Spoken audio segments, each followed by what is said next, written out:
అదే RTV app వార్తల్ని క్షణాల్లో చదివే అవకాశం ఉంటుంది. ఒక న్యూస్ పేపర్, ఒక టెలివిజన్ ఛానల్ మీ చేతుల్లో ఎప్పుడూ ఉంటాయి. కరీంనగర్ పోలీస్ కమిషనరేట్ దీని నూతనంగా పదవి బాధ్యతలు చేపట్టినటువంటి అభిషేక్ మహంతి పోలీస్ కమిషనర్గా నియమించబడిన తర్వాత కేసుల సంఖ్య గణనీయంగా తగ్గింది. దానిలో అనేక మార్పులు చేర్పులతో తనదైన ముద్ర వేయడం జరిగింది. భూ బకాసురులు ఎకనామిక్ అఫెన్స్ వింగ్ అనేది ఏర్పాటు చేసి భూ బకాసురులకు సంబంధించి ల్యాండ్ కబ్జాదారుల గుండెల్లో రైళ్లు పరిగెత్తించాడు. దాదాపు 180 మంది వరకు అరెస్ట్ చేయడం జరిగింది. వందలాది మంది పైన కేసులు నమోదు చేయడం జరిగింది. ఆర్థిక నేరాలకు పాల్పడితే వెంటనే తమ దృష్టికి తీసుకురావాలని ప్రజావాణిలాగా ప్రత్యేక దరఖాస్తులు ప్రజల నుంచి నేరుగా తీసుకుంటూ తనదైన స్టైల్లో ముందుకెళ్తున్నటువంటి ఘనత ఆయనకు మాత్రమే దక్కుతుంది. అనేక అంశాల్లో సైబర్ క్రైమ్ మాత్రం విపరీతంగా పెరిగిపోయింది. దానిలో పుటాను హోల్డ్ ఉంచగలిగారు డబ్బులని. అయితే నిరంతర అప్రమత్తత ద్వారా దీన్ని తగ్గించుకోవచ్చని సూచించడం జరుగుతుంది. ఎప్పటికప్పుడు తనదైన స్టైల్లో రివ్యూ చేస్తున్నారు. అయితే ఇప్పటికీ కొన్ని ప్రాంతాల్లో సీసీ కెమెరాలు పనిచేయట్లేవు. కీలకమైనటువంటి ప్రాంతాలు కరీంనగర్ బస్టాండ్ కావచ్చు, ఇతరత్ర ప్రాంతాల్లో సీసీ కెమెరాలు పనిచేయకపోవడం అనేది ఒక డిఫెక్ట్ అని చెప్పుకోవచ్చు. అలాగే ట్రాఫిక్ నియంత్రణ సైతం ఇంకా ఒక గాడిన పడలేదు. అయినప్పటికీ ఒక్కసారి రివ్యూకి సంబంధించినటువంటి అంశాలను పరిశీలిస్తే డయల్ 100 దాన్ని ఒకసారి పరిశీలిస్తే 2023కి 2024కి కంపేర్ చేసినట్టయితే 46,191 డయల్ 100 ద్వారా కరీంనగర్ కమిషనరేట్లో ఫిర్యాదు అందడం జరిగింది. అందుకే బ్లూ కోట్ పోలీసులు ఇతర విభాగాలకు సంబంధించినటువంటి పోలీసులు స్పందించారు. బాధితులు ఆనుకునేందుకు ముందుకెళ్లారు. అలాగే కమిషనరేట్ వ్యాప్తంగా 18,625 ఫిర్యాదులు అందాయి. 2024కు సంబంధించి సిసిఎస్ పోలీసులకు సంబంధించి సైతం వాళ్ళు తక్షణమే స్పందించారు.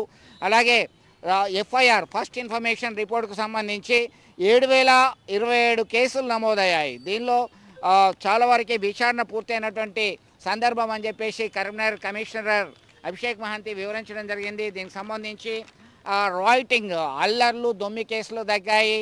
రాబరీ డెకాయిట్ దోపిడీకి సంబంధించిన 38% తగ్గాయి. ఇది ఒక శుభ పరిణామము. గతంతో పోల్చినట్టయితే కంపేర్ చేయాల్సిందే. ఎప్పుడంటే గతంలో ఏ విధంగా ఉంది, తాజాగా ఏ విధంగా ఉంది. 2023తో పోలిస్తే 2024లో డెకాయిట్లు, రాబరీలు, హత్యలు చాలా వరకు తగ్గాయి.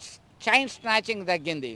అలాగే ప్రాణాంతక రోడ్డు ప్రమాదాలు సైతం దాదాపు 10% రెడ్యూస్ అయిపోయినాయి.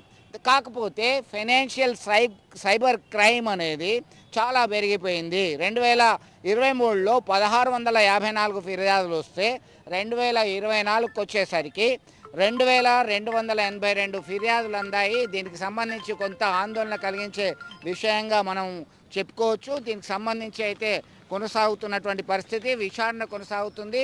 బాధితుల పక్షాన పోలీసులు న్యాయం చేసే విధంగా చర్యలు తీసుకుంటున్నారు.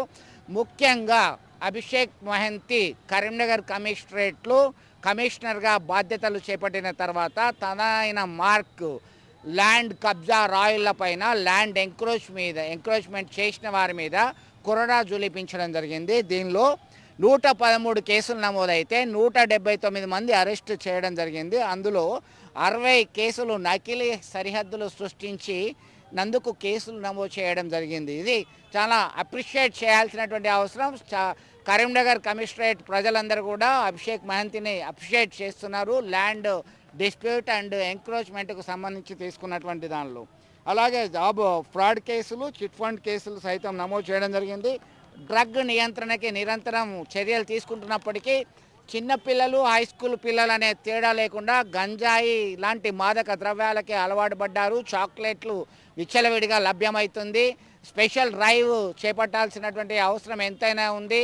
ఎందుకంటే గంజాయి లాంటి మాదక ద్రవ్యాల వల్ల అనేక కేసులు నమోదవుతున్నాయి. దీన్ని అరికట్టాల్సినటువంటి బాధ్యత ప్రతి ఒక్కరి మీద ఉంది. దీనికి సంబంధించి అలాగే పీడిఎస్ అక్రమ బియ్యం రవాణా నిర్వహించడంలో ఎక్సైజ్ కేసులకు సంబంధించి, ట్రాఫిక్ సంబంధించిన దాన్ని సైతం వివరించడం జరిగింది.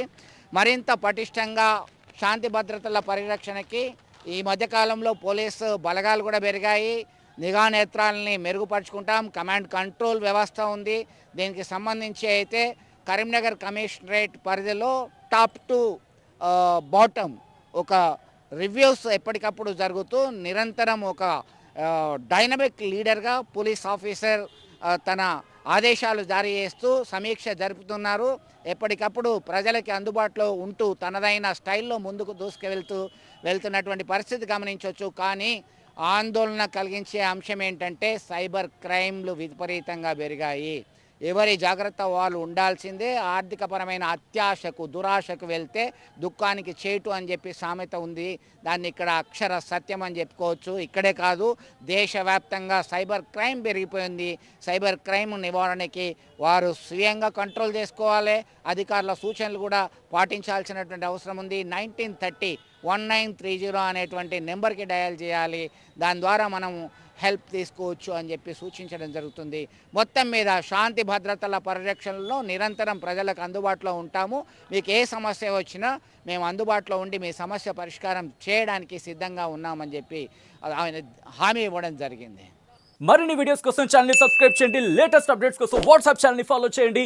అండ్ లింక్ డిస్క్రిప్షన్ లో ఉంది.